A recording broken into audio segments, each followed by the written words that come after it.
بسم اللہ الرحمن الرحیم۔ محترم عزیز دوستو، السلام علیکم۔ حضرت عبد المنعم بن ادریس رحمۃ اللہ علیہ اپنے والد سے روایت کرتے ہیں کہ حضرت سیدنا وہب بن منبع رحمۃ اللہ علیہ نے فرمایا، بنی اسرائیل میں ایک عبادت گزار شخص تھا جو اپنے زمانے کا سب سے بڑا عبادت گزار شمار کیا جاتا تھا۔ وہ بستی سے الگ تھلگ ایک مکان میں اللہ کی عبادت کیا کرتا تھا۔ اس بستی میں 3 بھائی اپنے ایک جوان کنواری بہن کے ساتھ رہا کرتے تھے۔ اچانک ان کے ملک پر دشمن حملہ آور ہو گیا۔ ان تینوں بہادر نوجوانوں نے جہاد پر جانے کا ارادہ کر لیا، لیکن انہیں اس بات کی فکر لاحق ہوئی کہ ہم اپنی جوان بہن کس کی سپرد کر کے جائیں۔ انہوں نے بہت غور و فکر کیا، لیکن کوئی ایسا قابل اعتماد شخص نظر نہ آیا جس کے پاس وہ اپنی جوان کنواری بہن کو چھوڑ جاتے۔ پھر انہیں اس عابد کا خیال آیا اور وہ سب اس بات پر راضی ہو گئے کہ یہ عابد قابل اعتماد ہے، ہم اپنی بہن کو اس کی نگرانی میں چھوڑ کر چلے جاتے ہیں۔ چنانچہ وہ تینوں اس عابد کے پاس آئے اور اسے صورتحال سے آگاہ کیا۔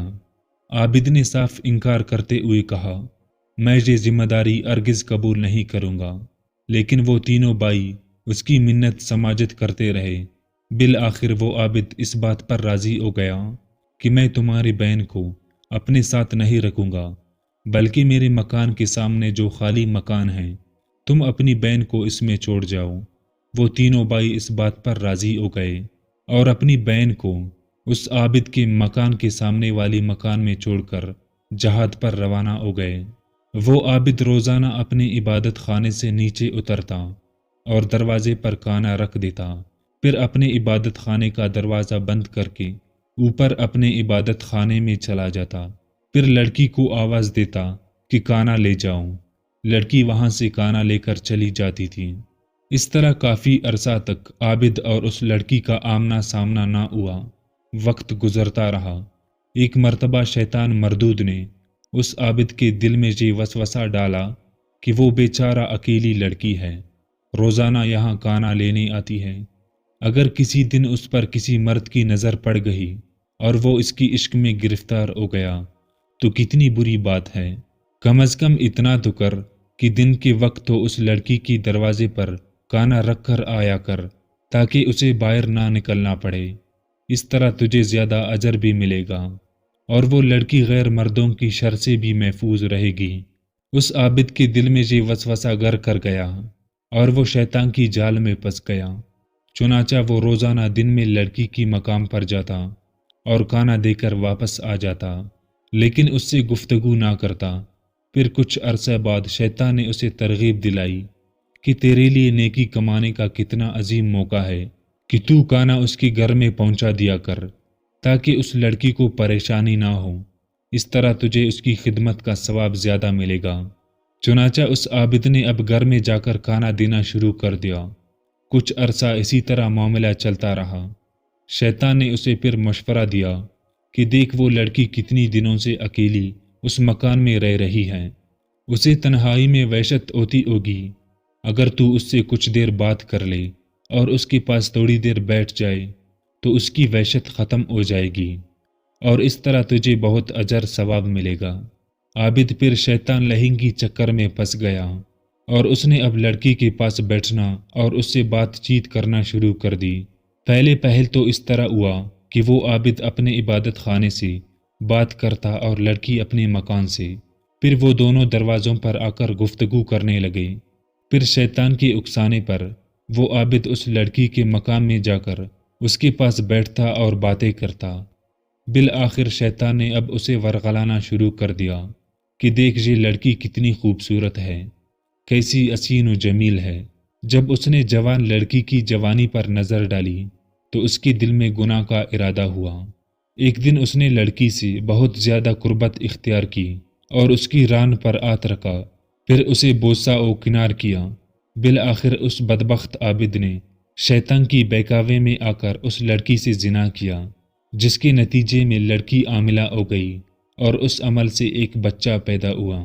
پھر شیطان مردود نے اس عابد کے پاس آ کر کہا، دیکھ تیری حرکت کی وجہ سے یہ سب کچھ ہوا ہے، تیرا کیا خیال ہے کہ جب اس لڑکی کی بائی آئیں گے اور وہ اپنی بہن کو اس حالت میں دیکھیں گے تو تجھے کتنی رسوائی ہوگی، اور وہ تیرے ساتھ کیا معاملہ کریں گے۔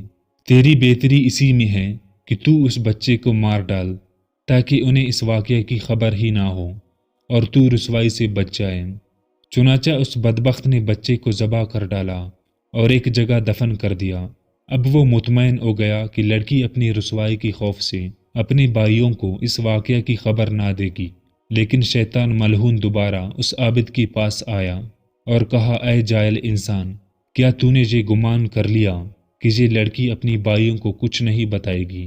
یہ تیری بھول ہے، یہ ضرور تیری حرکتوں کے بارے میں اپنے بھائیوں کو آگاہ کرے گی اور تجھے ذلت اور رسوائی کا سامنا کرنا پڑے گا۔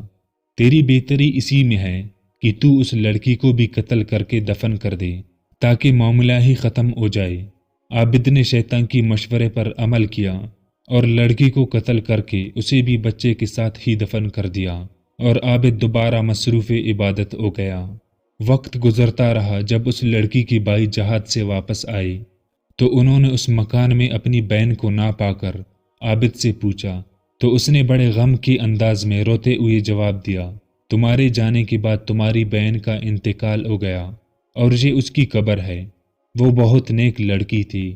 اتنا کہنے کے بعد وہ عابد رونے لگا اور اس کی بائی بھی قبر کے پاس رونے لگی۔ کافی دن وہ اسی مکان میں اپنی بہن کی قبر کے پاس رہے، پھر اپنے گھروں کو لوٹ گئے اور انہیں اس عابد کی باتوں پر یقین آ گیا۔ ایک رات جب وہ تینوں بھائی اپنے بستروں پر آرام کے لیے لیٹے اور ان کی آنکھ لگ گئی تو شیطان ان تینوں کی خواب میں آیا اور سب سے بڑے بھائی سے سوال کیا، تمہاری بہن کہاں ہے؟ اس نے کہا، وہ تو مر چکی ہے اور فلان جگہ اس کی قبر ہے۔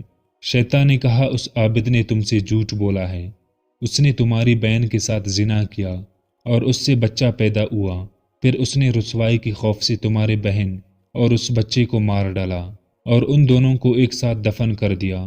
اگر تمہیں یقین نہیں آئی تو تم وہ جگہ کھود کر دیکھ لو۔ اس طرح اس نے تینوں بھائیوں کو خواب میں آ کر ان کی بہن کے متعلق بتایا۔ جب صبح سب کی آنکھ کھلی تو سب حیران ہو کر ایک دوسرے سے کہنے لگے، رات تو ہم نے عجیب و غریب خواب دیکھا ہے۔ پھر سب نے اپنا اپنا خواب بیان کیا۔ بڑا بھائی کہنے لگے، یہ محض ایک جھوٹا خواب ہے، لہٰذا اسے ذہن سے نکال دو۔ چھوٹے بھائی نے کہا، میں اس کی ضرور تحقیق کروں گا اور ضرور اس جگہ کو کھود کر دیکھوں گا۔ چنانچہ وہ تینوں بھائی اس مکان میں پہنچے اور جب اس جگہ کو کھودا جس کی شیطان نے نشاندہی کی تھی تو وہ یہ دیکھ کر حیران رہ گئے کہ وہاں ان کی بہن اور ایک بچہ ذبح شدہ حالت میں موجود ہے۔ چنانچہ وہ اس بدبخت عابد کے پاس پہنچے اور اس سے پوچھا، سچ سچ بتاؤ، تو نے ہماری بہن کے ساتھ کیا کیا ہے؟ عابد نے جب ان کا غصہ دیکھا تو اپنے گناہ کا اعتراف کر لیا اور سب کچھ بتا دیا۔ چنانچہ وہ تینوں بھائی اسے پکڑ کر بادشاہ کے دربار میں لے گئے۔ بادشاہ نے ساری بات سن کر اسے پھانسی کا حکم دیا۔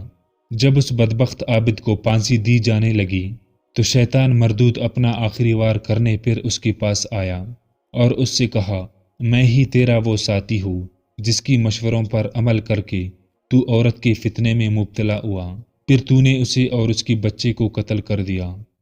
اگر آج تو میری بات مان لے گا تو میں تجھے پھانسی سے رہائی دلوا دوں گا۔ عابد نے کہا، اب تو مجھ سے کیا چاہتا ہے؟